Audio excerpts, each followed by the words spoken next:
Well, Klaus Schwab's World Economic Forum is underway right now in Davos, Switzerland. The globalists meeting to decide how they will control you for the next decade or so of your life, or maybe even the next 100 years.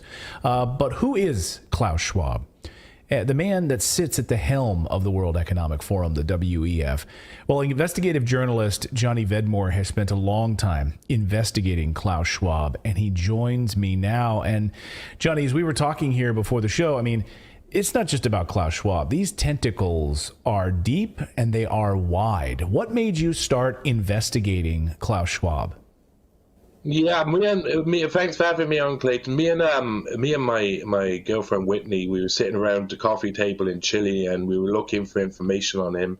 And Whitney said to me, "Why don't you investigate Klaus Schwab? You go back in the time through the elites of history. Why don't you look? Because there's nothing out there about him, which is in great contrast to what is now." And I feel that's really affected by the information I found, because everything had been scrubbed online, and that intrigues any investigative journalist. And I love going back through history. So I went back as far as I could. I started backwards from Schwab's in the past, because so much had been deleted. There's no point in going back through time. You have to start already in history and look at all of the Schwabs. So basically I spent 4 to 5 weeks just searching every Schwab in history in Germany and their ancestry. And I eventually found Klaus Schwab's ancestors, his father, his mother, his grandfather, and an amazing story surrounding it, an amazing story. Klaus Schwab, his father was Eugen Schwab, born 1898, and eventually, when he was older, he would work for a Nazi model company called Escher Weiss. And during the war, Escher Weiss would be central to the Nazi atomic bomb program. And so Klaus Schwab's father, who was managing director of the main factory in Ravensburg, was not only making submarine parts and aircraft parts for the Nazis, and potential atomic bomb casings for the Nazis as well. They were also making the large turbines that would power the heavy water hydroelectric dams that they normally built them for. It was the same way they enriched uranium for their type of process of atomic bomb making. And so he was a very important man, Eugen Schwab. Of course, the Nazis weren't successful. And when Klaus was growing up, Germany was being reconciled. It was trying to change its image to the rest of the world. They were trying to say, look at us, we're now kind, we got over it. And at the same time, America was kind of learning some of the tools that the Nazis had used. The American intelligence services were using some of those tools to kind of do the same tricks the Nazis were pulling in an attempt to fight communism. For a good aim, they were saying, we're going to fight back these Soviets. Before it, we need to get dirty. And they started, of course, we know Operation Paperclip. They started bringing people in. And there was lots of projects set up. And in 1950, there was a special project set up in Harvard called Kissinger's International Seminar. It was actually set up by William Yandell Elliott, a grandee of American politics, who basically had been advisor to 6 different presidents throughout his career, as a high-ranking CFR member. And he invented this seminar, which a newly graduated Kissinger was put in charge of, and it was about training young global leaders. And in 1965 or 64, Eugen Schwab, Klaus Schwab's father, would say to Klaus, the only place you're going to go to succeed in the world now is Harvard. And he went and got offered a place, because you didn't apply for Kissinger's International Seminar.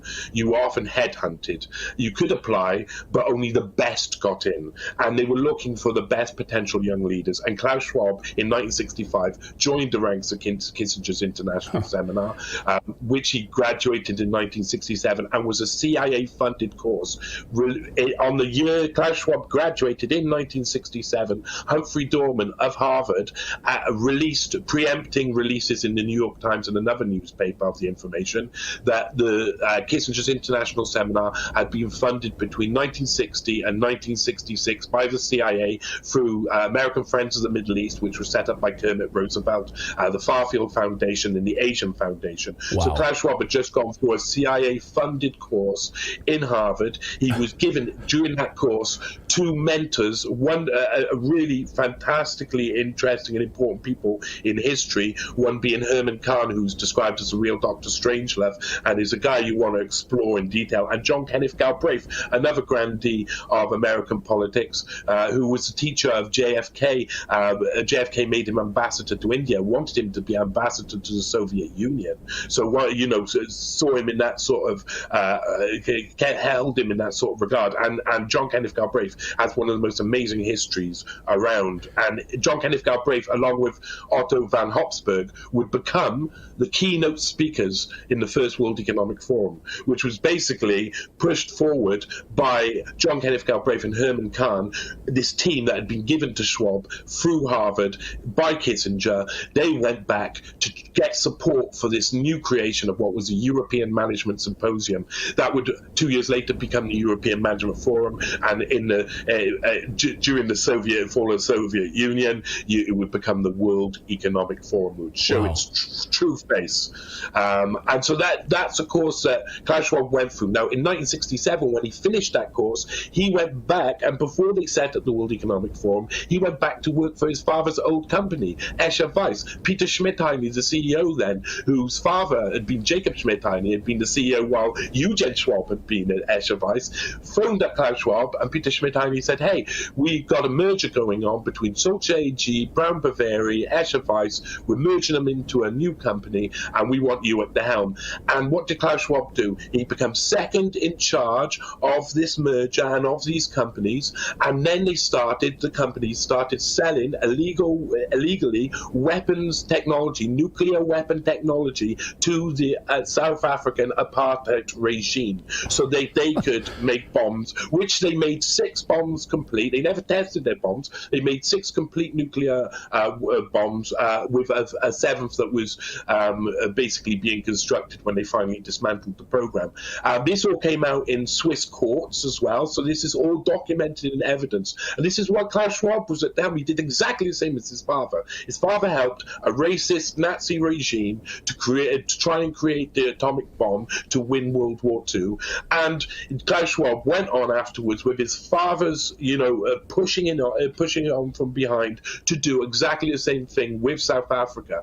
And Klaus Schwab then, over years, Harvard, the project, the Kissinger's International Seminar, once exposed, kind of like sort of crumbled into the sea. Kissinger went off to serve in Nixon's cabinet, eventually getting into high levels and being responsible for some of the most amazing moments throughout history.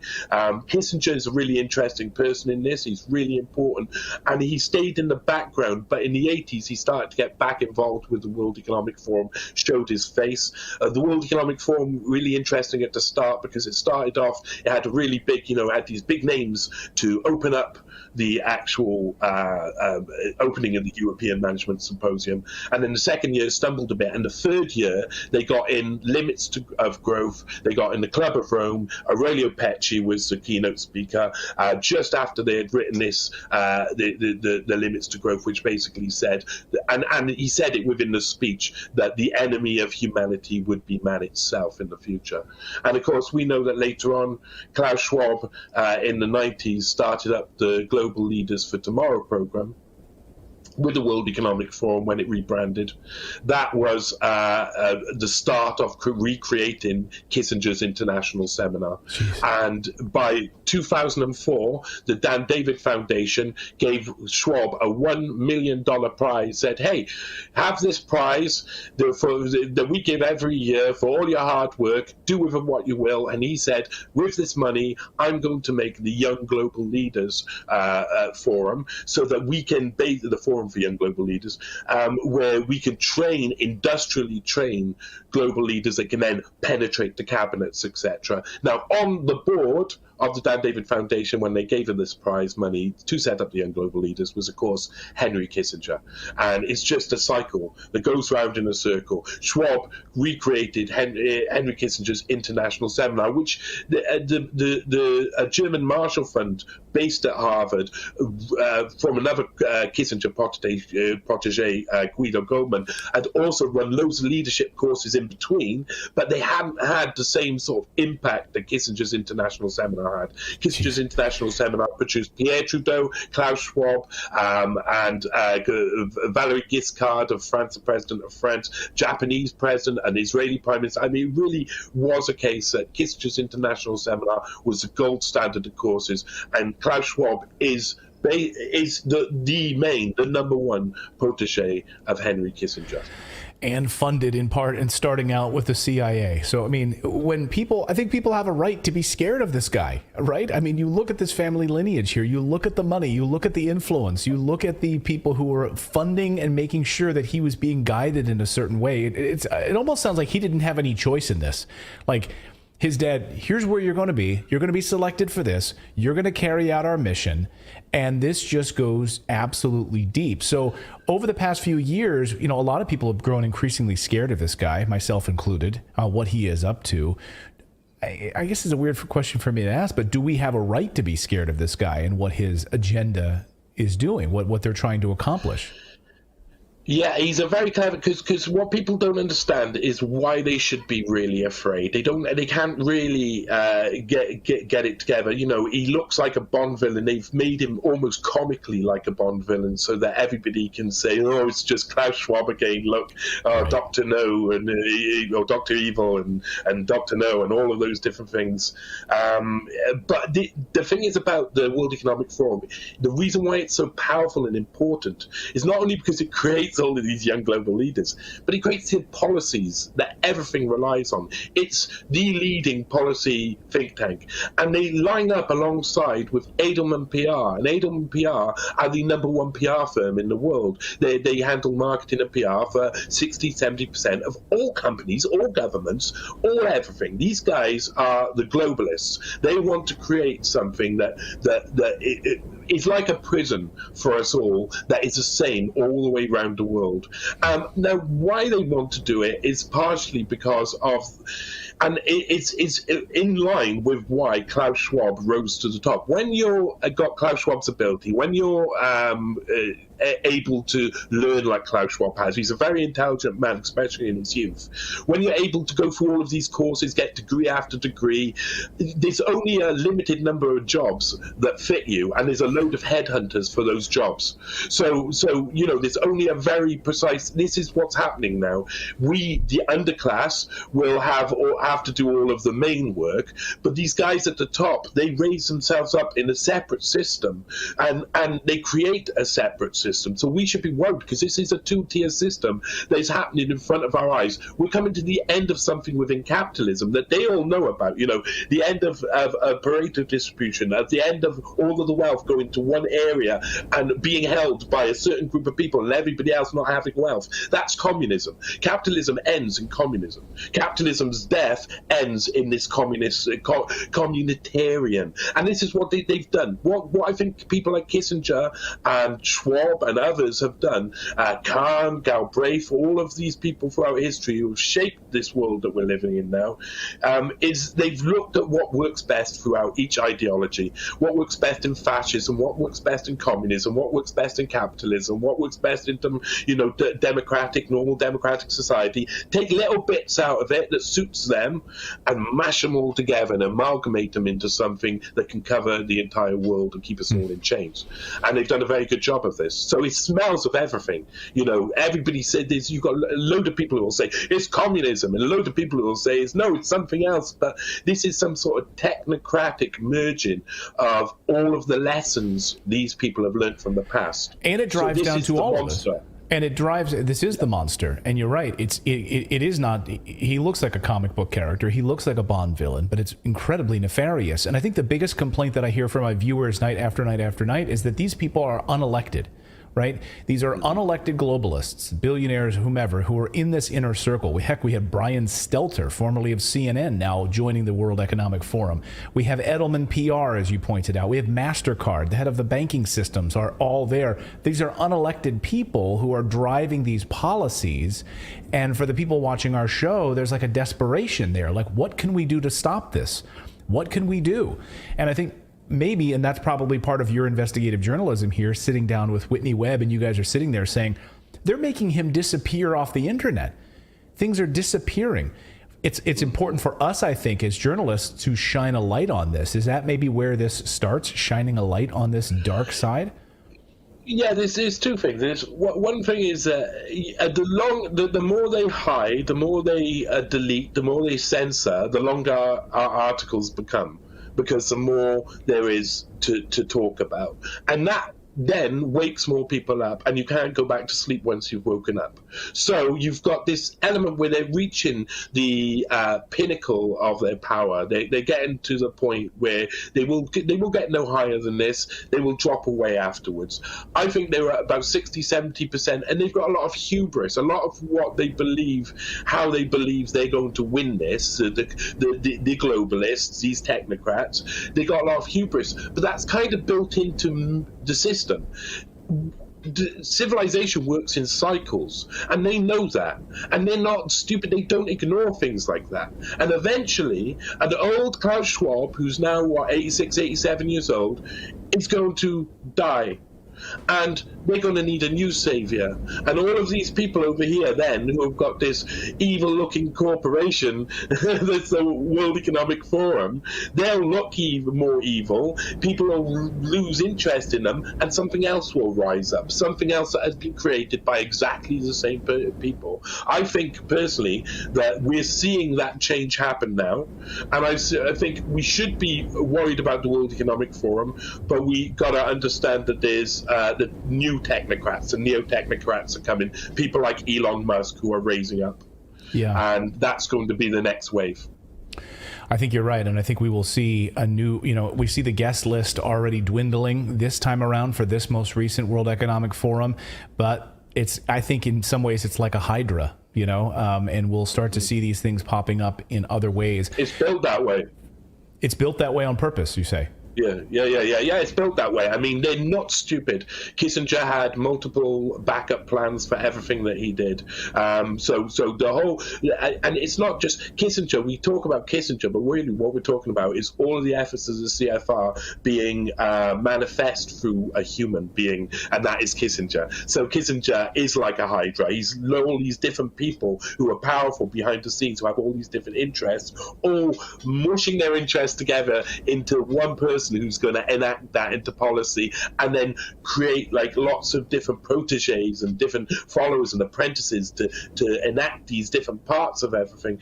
It's created like that, we may focus on one person at some times, but this isn't like one big scary shark as in Jaws.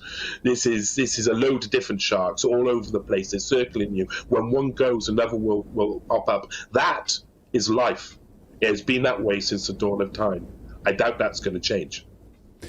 Fascinating. Johnny, I want to have you back and do a deep dive redacted conversations about Klaus Schwab and all of the tentacles of this. We just touched on some of it here and some of the brief history, but that's scary enough. I mean, the CIA influence, the Nazi influence, all of these pieces, really, really terrifying. Johnny, thank you so much for your great research. Give our best to Whitney Webb as well. We're all big fans of the work that you've done and that she's doing currently as well. So thank you so much, Johnny. We really appreciate you joining us. Yeah, thank you for having me on. Really appreciate it. Yeah.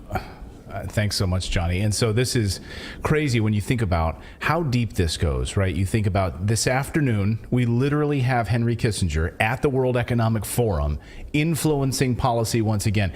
So the mentor becomes the mentee. No, is that the right way to say this? I mean, Klaus Schwab is literally Henry Kissinger's mentee. Yes, that's and what he said. He's at his World Economic Forum saying that Ukraine should now join NATO. Like this is what's happening right now inside. This happened just at the World Economic Forum this afternoon.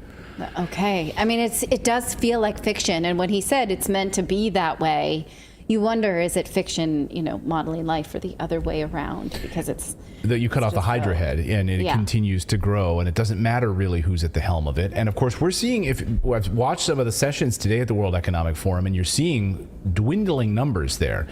So when you had one of the heads of Spain speaking, there was very few people in the room. Like half of the room was empty.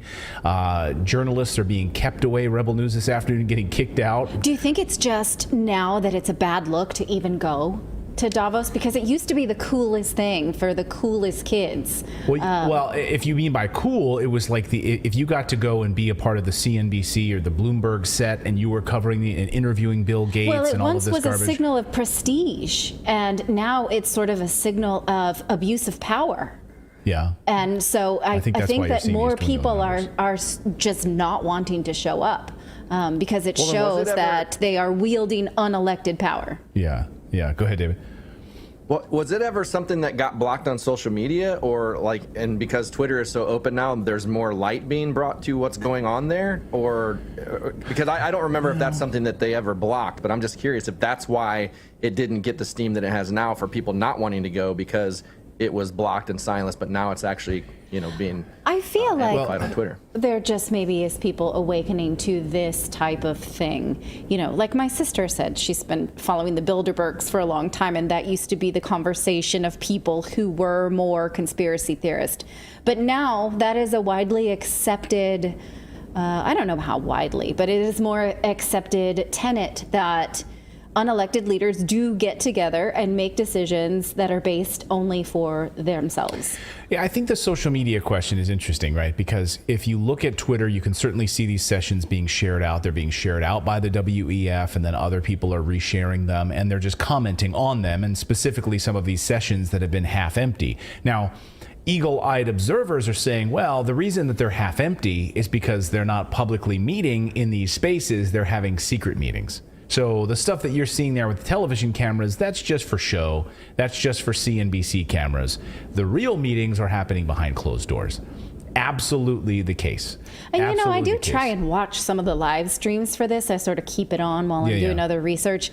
And mostly it's people, saying how great they are and how they want to do, beneficial things that are, malevolent for the world. And they think these, no one's like, we don't get a lot of underground secret stuff. We know it happens, but it's not for us to see. But we do get some interesting moments like this afternoon, the Henry Kissinger piece, but also we heard Senator Kyrsten Sinema, and Senator Joe Manchin of West Virginia on stage at the World Economic Forum saying, Joe Manchin specifically saying that he doesn't basically believe in the First Amendment. Basically, and both of them high-fiving at one point, both senators high-fiving, saying they will not get rid of the filibuster. So, of course, they're going to continue to torpedo legislation that would help the American people, and they're going to high-five about that in front of that audience. So we get some of these moments. But anyway, we're going to do a deeper dive. I'm going to have Johnny back on. We're going to go more deeply into this. What's up? Which part of the First Amendment do they have a problem with? The whole thing, or just the freedom of the press part? Like the freedom of the press part, I think. I think it's more the freedom of your speech. Yes. As government is now been shown guilty of collaborating with social media in order to curb your own thought and discussion about questions about government action. I think they don't think you have the right to challenge them. Yeah, but we're idiots. I mean, we are. You are the proletariat. You cannot speak. You cannot, have a thought, and so therefore you should not be allowed to have free speech. And we're going to censor and do whatever we can to it. But I think bottom line, the biggest takeaway so far from today, and of course this Klaus Schwab connection with Henry Kissinger, is Henry Kissinger announcing that Ukraine should, that NATO should shed its resistance to joining NATO. So we should have, basically Ukraine joining NATO, and that would mean World War III fully, because it would immediately invoke the powers of NATO to come in and protect it. Yes, yeah. Plus, I mean, you're in Europe, and Europe, they don't bypass applications. You need all the paperwork. Europeans love bureaucracy. So if that were to happen, that would be a miracle.